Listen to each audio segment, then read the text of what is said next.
Ya lal waton, ya lal waton, ya lal waton, hubbul waton minal iman. Negara itu bukanlah tujuan, melainkan sebuah instrumen untuk mencapai tujuan. Kira-kira apa tujuannya nanti akan dijelaskan di belakang.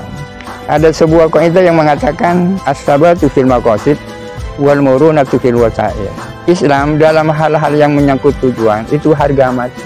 Akan tetapi menyangkut hal-hal yang menyangkut teknis operasional, menyangkut sarana, Islam itu sangat fleksibel, bisa beradaptasi dengan situasi dan kondisi.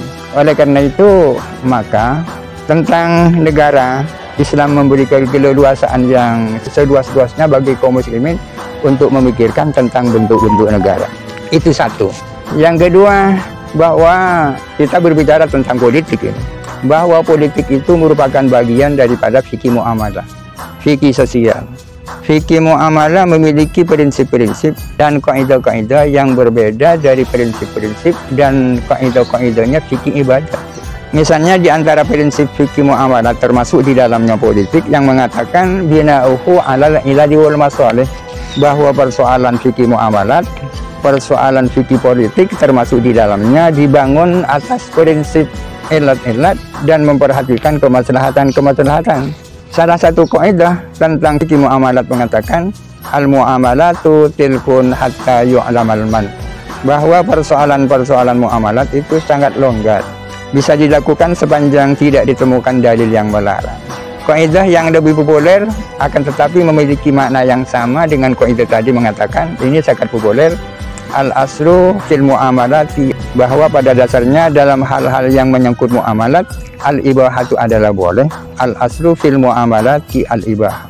Ini artinya bahwa untuk menghukumi bahwa sesuatu itu boleh sepanjang itu menyangkut muamalat, tidak perlu mencari dalil-dalil yang membolehkan. Yang penting kita tidak menemukan, meyakini tidak ada dalil yang melarang, itu sudah cukup. Maka sehubungan dengan itu sangat tepat apa yang sering disampaikan banyak orang, yaitu pernyataan Ibnu Aqil atau Ibnu Aqil Al-Hambali tentang arti daripada politik atau as-siyasah. Beliau mengatakan as-siyasatu ma kana fi'lan yakunu ma'ahun nasu aqraba ila salahi wa ab'ada 'anil fasadi wa illam yadha'hu ar-rasul wa la nazala bihi wahyun. Politik itu adalah segala aktivitas, segala kebijakan yang karenanya manusia akrab dengan kemaslahatan dan jauh daripada kemafsadatan, meskipun kebijakan itu tidak ditetapkan oleh Nabi dan tidak berdasarkan wahyu. Ini artinya bahwa persoalan politik acuan utamanya adalah maslahah mursalah. Sudah barang tentu di samping maslahah mu'tabarah ya. Maslahah mursalah artinya suatu kemaslahatan atau sesuatu yang menurut akal sehat itu baik, akan tetapi tidak ditemukan dalil dari Al-Quran atau As-Sunnah yang mengapresiasi kemaslahatan itu, akan tetapi juga tidak ditemukan dalil yang menafikan.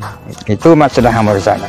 Oleh karena itu, dua hal itu, yang pertama negara bukan tujuan melainkan sebuah sarana untuk mencapai tujuan, dan bahwa politik kenegaraan merupakan bagian daripada fikih muamalat, maka persoalan bentuk-bentuk negara dan sistem-sistem pemerintahan menyangkut hal itu, nas-nas Al-Quran dan nas-nas hadis tidak banyak ikut serta secara langsung.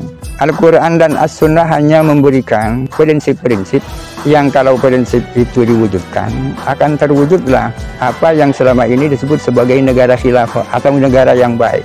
Apa prinsip-prinsip itu? Yang pertama adalah al-adalah, keadilan. Yang kedua adalah al-hurriyah, kebebasan. Yang ketiga adalah al-musawat, kesetaraan.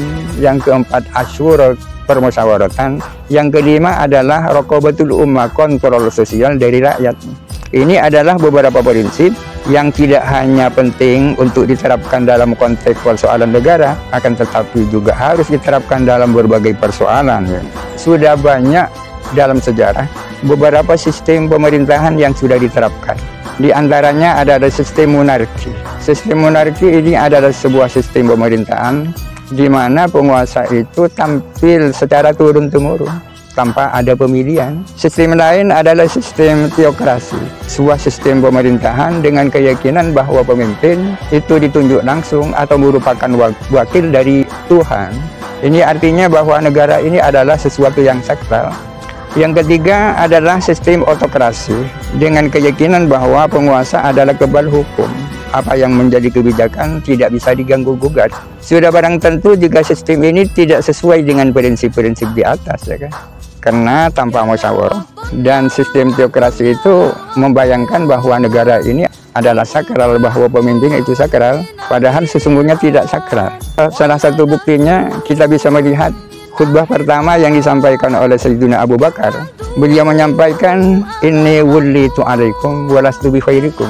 Sesungguhnya aku telah dilantik untuk menjadi pemimpinmu, padahal aku bukanlah orang yang terbaik di antara kamu.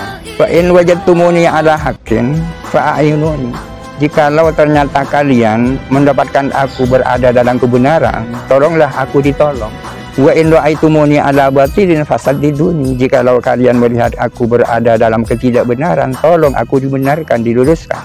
Demikian pula Sayyidina Umar dalam khutbahnya beliau mengatakan, man ra'a fiyya i'wijajan falyuqawwimhu. Barang siapa melihat ada sesuatu yang bengkok padaku, tolong diluruskan. Ini artinya bahwa pemimpin dalam pandangan Islam itu tidak sakral. Dengan demikian sistem monarki, sistem teokrasi dan sistem otokrasi itu tidak Islami. Bagaimana dengan sistem demokrasi? Pada dasarnya demokrasi itu memiliki prinsip-prinsip sebagaimana disampaikan di atas itu, yakni al-adalah, al-musawat, al-hurriyah, asyura, kemudian raqabatul ummah. Akan tetapi seringkali dipersoalkan sistem demokrasi. Karena pada intinya demokrasi adalah as-siyadatu fi yadi sya'bi, bahwa kedaulatan ada di tangan rakyat. Bulat lonjongnya negara tergantung kemauan rakyat. Pertanyaannya bagaimana dengan hakimiyatullah, dengan otoritas Tuhan? Apa tidak tabrakan antara kedaulatan rakyat dan otoritas Tuhan?